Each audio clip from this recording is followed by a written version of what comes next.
चलिए दोस्तों, तो आज 30 जुलाई को हुए सेकंड ग्रेड जीके के पेपर की आंसर की जो है वो हम बनाने जा रहे हैं। तो पहला प्रश्न है राष्ट्रीय रसद नीति 2022 के बारे में। उसमें दिए हुए दोनों कथन जो हैं उनमें से एक सही है, वो सही कथन है ए। ठीक है। अब अगला कथन है कि एमएसएमई उपक्रमों के कागज विहीन व शून्य लागत पर रजिस्ट्रेशन के लिए निम्न में से कौन सा पोर्टल जो है वो केंद्र सरकार ने शुरू किया, तो वो है उद्यम पोर्टल। फिर क्या है कि केंद्र सरकार ने कौन से बजट में न्यूनतम समर्थन मूल्य जो है वो लागत का 1.5 गुना करने की घोषणा की, तो वो है 2018-19 का बजट। निम्न में से कौन सी संस्था भारतीय निर्यातकों और बैंकों को निर्यात साख बीमा सेवाएं प्रदान करती हैं, तो वो है निर्यात साख गारंटी निगम जो है वो ऐसा करती है। अगला प्रश्न है प्रेस की स्वतंत्रता जो है वो अभिव्यक्ति की स्वतंत्रता के अधिकार में निहित है। उससे अगला जो है वो है कि निर्यात तत्परता सूचकांक जो है वो कौन जारी करता है, नीति आयोग और प्रतिस्पर्धात्मक संस्थान जो है वो मिलकर जारी करते हैं। फिर क्या है कि 1935 के एक्ट में अवशिष्ट शक्तियां गवर्नर जनरल जो है उसे सौंपी गई हैं। उसके पश्चात है कि 1919 के अधिनियम के तहत जनसंख्या के किस वर्ग को वोट देने का अधिकार दिया गया, तो महिलाओं को जो है वो संपत्ति के और शैक्षिक योग्यताओं को पूरी करती हूँ। ठीक है, तो उन्हें जो है वो वोट का अधिकार दिया गया, क्योंकि इनमें से जो पुरुष हैं उन्हें पहले ही दिया जा चुका है और केवल ब्रिटिश नागरिकों को नहीं, इनके साथ और भी जो है वो इन्हें दिया गया था इसमें। लेकिन एक बात ये पूरी सही है कि महिलाओं को जो है वो संपत्ति के और शिक्षा के योग्यता पूरी करने पर दिया गया था। उसके बाद ये सभी को पता है कि डीपीएसपी जो है वो भाग 4 में है।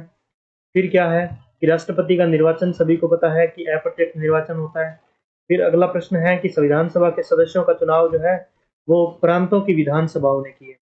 फिर एक प्रश्न है कि संविधान सभा में निर्णय निम्न में से किस आधार पर किए गए, तो निर्णय जो है वो आम सहमति और रजामंदी के आधार पर किए गए थे। सर्वसम्मति का मतलब है कि सभी की सहमति नहीं, ऐसा नहीं था कि जहां लोग असहमत थे वहां पर वाद विवाद भी किया गया, तो ऐसा था। अगला प्रश्न है कि उच्चतम न्यायालय ने यह निर्णय दिया कि संवैधानिक संशोधन भी भारत के संविधान के अनुच्छेद 13 के अधीन विधि है, तो ये निर्णय दिया गया था गोलकनाथ मामले में। फिर अगला प्रश्न है कि पंचशील समझौता किस तारीख को हुआ, तो 29 अप्रैल 1954 को। फिर अगला प्रश्न है कि ट्वाइलाइट इन चाइना जो है वो पुस्तक है केपीएस मेनन की। अगला प्रश्न है कि संयुक्त राष्ट्र महासभा की प्रथम महिला अध्यक्ष जो है वो बनी थी विजय लक्ष्मी पंडित, जो भारतीय थी। लोकसभा का नेता जो है वो होता है प्रधानमंत्री। फिर क्या है कि 2019 के आम चुनावों में राष्ट्रीय राजनीतिक दलों के प्रत्याशी कुल कितने स्थानों पर विजयी हुए, यानी कि नेशनल पार्टी जो है उनके कितने प्रत्याशी जो हैं वो विजयी हुए, वो 397 प्रत्याशी। फिर अगला जो है वो दो नाम दिए गए हैं, एक सीआईआई है और एक सीसीआई है। ये दोनों के दोनों दबाव समूह हैं। फिर अगला प्रश्न है कि 31 अगस्त 1989 को कौन सी संधि पर हस्ताक्षर हुए, तो वो है आईआरबीएम संधि जो है उस पर हस्ताक्षर किए गए। निम्नलिखित में से कौन सा कथन जो है वो शिक्षा मनोविज्ञान के महत्व से संदर्भ है, तो इसका जो आंसर है वो ए, बी और डी तीनों मिलाकर होंगे, क्योंकि इसमें सी नंबर जो है वो नजरअंदाज इसे नहीं किया जा सकता। फिर अगला क्या है कि शिक्षा मनोविज्ञान की विशेषता नहीं है, नहीं है तो वो दर्शन शास्त्र का अध्ययन जो है वो शिक्षा मनोविज्ञान की विशेषता नहीं है।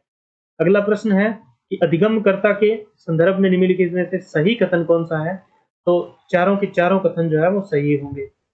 फिर अगला प्रश्न है कि जीन पियाजे के संज्ञानात्मक विकास के सिद्धांत में कौन सी अवस्था में विद्यार्थी वस्तुओं की क्रियाओं को प्रतिवर्ता को समझने लग जाता है, तो वो है मूर्त संक्रियात्मक अवस्था। फिर अगला प्रश्न है कि कोहलबर्ग के नैतिक विकास के सिद्धांत अनुसार परंपरागत नैतिकता के अंतर्गत आने वाली नैतिक अवस्थाओं के सही कूट का चयन कीजिए, तो इनमें से केवल सी नंबर जो है अच्छे अंतः वैयक्तिक संबंध जो है वो इसके अंतर्गत आते हैं। अगला प्रश्न है कि निम्न में से कौन सी अधिगम की सही विशेषता नहीं है, तो थकान, परिपक्वता इत्यादि से होने वाले परिवर्तन को अधिगम कहा जा सकता है, ये विशेषता नहीं है। अगला प्रश्न है कि बांडुरा के अनुसार लोग बार बार दंड प्राप्त करने वाले मॉडल की बजाय उस मॉडल को चुनना अधिक पसंद करते हैं जो अच्छे परिणाम देने में प्रवीण हो। इस कथन का अवलोकनात्मक अधिगम की कौन सी प्रक्रिया सम्मिलित जो है वह है, तो अवधानात्मक प्रक्रिया जो है वो सम्मिलित है। अधिगम के केंद्रीय विचार नीचे दिए जा रहे हैं, इनमें से बताना है कौन सी आवश्यक है, तो एक और दो दोनों आवश्यक है। अगला प्रश्न है कि दो जोड़ों हैं उनको मिलाना है, तो इनका जो उचित क्रम है वो ए का 2 नंबर मतलब पोस्ट ओनोलॉग जो है वो अलेक्जेंडर का है। संस्कृति मुक्त परीक्षण जो है वो केटल का है। सम्मिलन सिद्धांत जो है वो जेजोंग का है और आईक्यू जो है वो टर्मन का है। अगला प्रश्न है, जुंग के अनुसार व्यक्तित्व की टाइपोलॉजी में समाज सेवी, राजनीतिज्ञ और व्यापार प्रबंधन निम्न श्रेणीबद्ध किए जा सकते हैं। तो बहिर्मुखी व्यक्ति जो है उसमें तीनों के तीनों ये गुण पाए जाएंगे। व्यक्तित्व आकलन के लिए निम्नलिखित में से कौन सा परिस्थिति परीक्षण का उदाहरण नहीं है? तो समाज नीति परीक्षण जो है वो ऐसा उदाहरण नहीं है। एक वृद्ध व्यक्ति हमेशा पूर्व के जीवन की सफल उपलब्धियों के बारे में बतलाता है। समायोजन क्रियाविधि का यह उदाहरण निम्नलिखित में से कौन सी अहम सुरक्षा युक्ति से संबंधित है? तो यह प्रतिगमन। अगला प्रश्न है, एक विद्यार्थी एक कोर्स के परीक्षण में अच्छे ग्रेड प्राप्त करने के लिए कठिन परिश्रम अध्ययन करता है। तो यह उदाहरण है बाह्य अभिप्रेरणा का।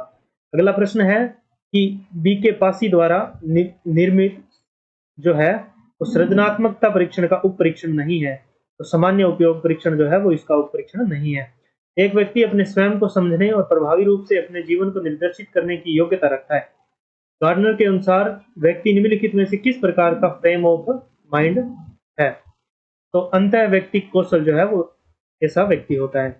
निम्नलिखित में से कौन सा अभिप्रेरणा का परिप्रेक्ष्य विद्यार्थी के व्यक्तिगत विकास, उसके अपने भाग्य चयन की स्वतंत्रता और सकारात्मक गुणों की क्षमता पर बल देता है? तो मानवतावादी। अगला है, अपने स्वयं को आंतरिक विचारों, भावनाओं और क्रियाओं के रूप में परिभाषित करने का तरीका आत्म प्रत्यय का दृष्टिकोण जो है वो कौन सा है? ये स्वतंत्र दृष्टिकोण जो है वो आत्म प्रत्यय का दृष्टिकोण ये आता है। अगला प्रश्न, इसका उत्तर जो है वो आपको बाद में कमेंट बॉक्स में दे दिया जाएगा। अगला प्रश्न है, प्रतिभाशाली बालकों को स्कूल में सफलता के लिए प्रोत्साहित करने के सर्वोत्तम तरीके के बारे में अनुसंधान जो है वो आपको सुझाना है। तो पुरस्कार के लिए प्रतियोगिता प्रवृत्ति जो है वो ऐसी प्रतिभाशाली बालकों को प्रोत्साहित करती है। अगला प्रश्न है, एक व्यक्ति की एक उत्पाद के प्रति अभिवृत्ति लक्षित के वस्तुनिष्ठ गुणों के बारे में उसके विश्वासों पर आधारित है। तो यह अभिवृत्ति का घटक है संज्ञानात्मक। अगला प्रश्न है, निम्नलिखित में से राजस्थान में किस प्रकार के वन सर्वाधिक वर्षा वाले क्षेत्रों में पाए जाते हैं? तो मिश्रित पतझड़ वन जो है वो सर्वाधिक वर्षा वाले क्षेत्रों में पाए जाते हैं। मूंगफली उत्पादन में राजस्थान का कौन सा स्थान है? तो दूसरा स्थान है। वागड़ जो क्षेत्र है उसमें नदी बहती है माही। अगला प्रश्न है कि मानसून से औसत वर्षा के बारे में आरोही क्रम में मतलब कि बढ़ते हुए क्रम में आपको लगाना है। तो ये हनुमानगढ़, जयपुर, बूंदी और बांसवाड़ा सही होगा। कौन सी नदियां मध्य प्रदेश से निकलती है? तो काली सिंध और पार्वती नदियां जो है वो वहां से निकलती है मध्य प्रदेश से। गलत चुनना है तो अर्थुना का मंदिर जो है वो बांसवाड़ा में है, डूंगरपुर में नहीं है। अगला प्रश्न है कि कुल जनसंख्या में 60% से अधिक एसटी की जो जाति है वो होगी, तो वो डूंगरपुर, उदयपुर और प्रतापगढ़ में होगी। अगला प्रश्न है कि खेरी और लोही ये दोनों भेड़ और क्रमशः बकरी की नस्लें हैं। अगला प्रश्न जो है वो सर्वाधिक शहरी दशकीय परिवर्तन दर के बारे में है, तो इसका आंसर जयपुर होगा। अगला प्रश्न है कि एक साइड उद्योग दिए हैं, दूसरी साइड स्थिति दी है, तो टायर और ट्यूब का कारखाना जो है वो अलवर में ना होकर कांकरौली में है। अगला प्रश्न जो है वो सुल्तान अलाउद्दीन खिलजी के सेनापति जो रणथंबोर के दौरान मारे गए थे अभियान के दौरान, तो नुसरत खां जो है वो इसका उत्तर होगा। किसने हल्दी घाटी को गोगुंदा का युद्ध कहा? तो बदायूनी ने कहा था। और मेवाड़ का पॉलिटिकल एजेंट जो है वो मेजर सावर्स था। कपड़ा वस्त्र बुनाई के अवशेष जो है वो बालाथल से मिले हैं। उसके पश्चात लक्ष्मण का जो है वंशज कहा गया है प्रतिहारों को ग्वालियर प्रशस्ति में। इसके पश्चात जो है वो ललित विग्रह राज के लेखक सोमदेव जो है वो विग्रह राज चतुर्थ के दरबार में थे। उसके पश्चात मत्स्य संघ का व्रत राजस्थान में विलय जो है वो 15 मई 1949 को किया गया था। कोशवर्धन दुर्ग जो है वो शेरगढ़ दुर्ग को कहा जाता है। खरबूजी जो है वो वेंगटी गांव में जो है उनका मुख्य स्थल है। उसके पश्चात बाल मुकुंद बिस्सा वो आदमी है जिसकी भूख हड़ताल के दौरान मृत्यु हो गई थी। चांदकरण शारदा और हरिविलास शारदा आर्य समाज से जुड़े हुए थे। उसके पश्चात है गोविंद गिरी का जो गतिविधियों का प्रमुख केंद्र जो है वो बेड़सा गांव था। उसके पश्चात है कि अक्षय तृतीया जो है वो वैशाख महीने के शुक्ल पक्ष की तृतीया को मनाई जाती है। चार बेंत शैली जो है वो टोंक की प्रसिद्ध है। उसके पश्चात जो है कानड़ देव और अलाउद्दीन खिलजी के संघर्ष की जानकारी वीरम देव सोनग्रारी बात से मिलती है। इसके पश्चात है बिसल देव रासो नरपति नलय, ये भी जो है वो विग्रह राज चतुर्थ की कहानी है। उसके पश्चात दादू पंथ की मुख्य पीठ नरेना है। पिछवाइयां जो है वो कपड़े पर चित्रित होती हैं। उसके पश्चात मोरबिंदिया, पहरावना और तानना जो है वो ग्रासिया जनजाति के प्रमुख विवाह प्रकार हैं। उसके पश्चात जो है मंडन द्वारा लिखित ये सभी ग्रंथ जो है वो मंडन द्वारा लिखे गए हैं।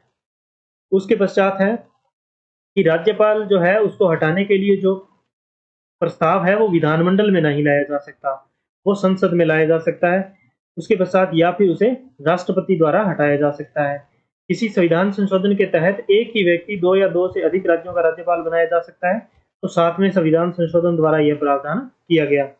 सबसे कम कार्यकाल वाली राज्य मानवाधिकार आयोग का अध्यक्ष जो है जस्टिस सुश्री कांता भटनागर रही, जो पहली अध्यक्ष थी।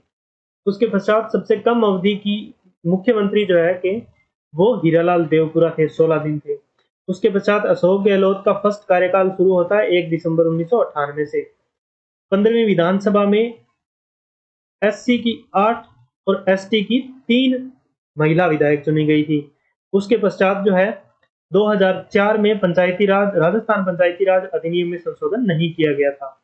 उसके पश्चात अगला जो है वो संयुक्त राष्ट्र जनसंख्या कोष जो है उसने सामाजिक सरोकारों से जुड़े मुद्दों को बढ़ाने हेतु मोहनलाल सुखाड़िया विश्वविद्यालय जो है उसके साथ एमओयू किया है।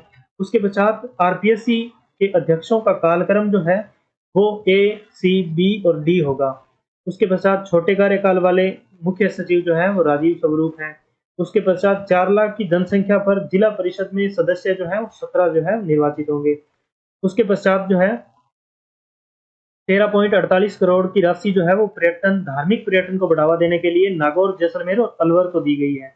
उसके पश्चात प्रधानमंत्री मातृ वंदना योजना के तहत गोद भराई समारोह जो है वो दौसा में किया गया था। अगला प्रश्न है कि सरकारी स्कूलों में माध्यमिक परीक्षा उत्तीर्ण करने वाले छात्रों को उनके करियर लक्ष्यों को पूरा करने के लिए उपयुक्त विषय संख्याओं का चयन करने हेतु मदद करने के लिए शुरू किया गया जो कार्यक्रम है वो डायल फ्यूचर है। 2023 जल जीवन मिशन कनेक्शन में राजस्थान का स्थान 12वां है। उसके पश्चात है कि हाल ही में दिल्ली में आयोजित हुई 11वीं भारतीय ओपन चैंपियनशिप में राजस्थान की अनुया प्रसाद ने 10 metre air pistol deaf women category में कौन सा मेडल जीता, तो स्वर्ण पदक जीता। अगला प्रश्न जो है वो प्रणय चौरड़िया और युक्ति हर्ष किस खेल से संबंधित है, तो शतरंज से संबंधित है। श्रमिकों और स्ट्रीट वेंडर्स को किस योजना के तहत आर्थिक राहत पहुंचाना जो है चिरंजीवी श्रमिक संबल योजना जो है उसके तहत किया जाएगा। राजीव गांधी ग्रामीण और शहरी ओलंपिक में 7 खेल हैं, मतलब 2023 में। 63वां केंद्रीय आवासीय खेल कूद प्रशिक्षण शिविर जो है वो माउंट आबू में लगाया गया। उसके पश्चात जनसंख्या में सर्वाधिक न्यूनतम देश जो है वो ऑस्ट्रेलिया है। उसके पश्चात 2005 की रिपोर्ट के अनुसार वैश्वीकरण का प्रभाव युवा संस्कृति जो है वो नहीं होगा। उसके पश्चात इनमें से कौन सा सही युग्म है, तो ए और सी जो है वो इनमें सही युग्म जो है होंगे। उसके पश्चात दबाव पेटियां जो है वो गर्मियों में ध्रुवों की ओर और सर्दियों में विषुवत रेखा की ओर खिसक जाती हैं। उसके पश्चात पृथ्वी दिवस मनाया जाता है 22 अप्रैल को। उसके पश्चात अगला प्रश्न है कि गलत युग्म छांटना है, तो मोरान हुगरीजन जो है वो कोयले के लिए प्रसिद्ध नहीं है। उसके पश्चात मानसूनी वर्षा जो है उससे विभिन्न प्रकार की फसलें उगाने में सहायता मिलती है। कोंकण, कन्नड़ और मालाबार तट जो है वो पश्चिमी तटीय मैदान का हिस्सा है।